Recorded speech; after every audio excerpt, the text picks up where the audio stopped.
this video, let's talk about will 20mm Tesla Model X wheel spacers fit the stock stud so we don't need to cut them. Let's go.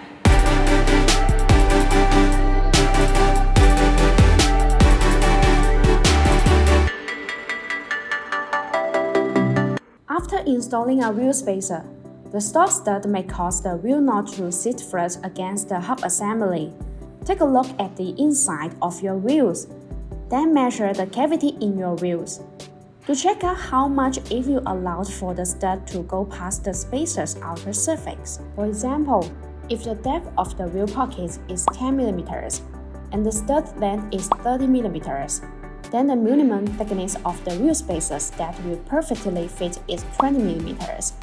If the cavity is not deep enough, then you need to cut the stock stud.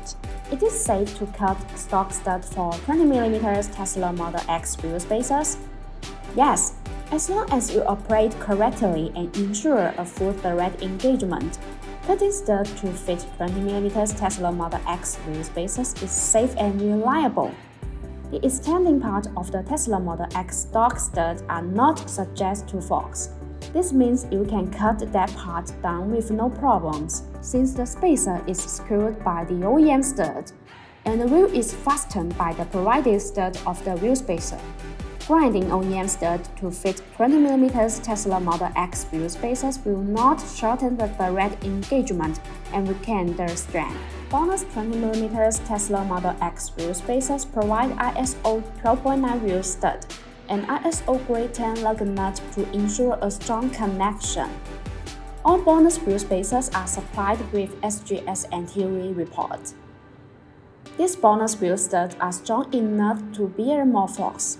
Bonus Tesla Model X wheel spacers focus on quality and performance, and are very strict with materials and manufacturing processes. The wheel studs of wheel spacers are hold round heads. This is because bonus wheel spacers are made of high-strength 6061T6 and 7075T6 aluminum alloy materials. The forging process makes they are firmly pressed in the Tesla Model X wheel spacers. You don't need to worry about any loose issues. If you have any question about the Tesla Model S wheel spacers, leave your comment. Thanks for watching and have a good day.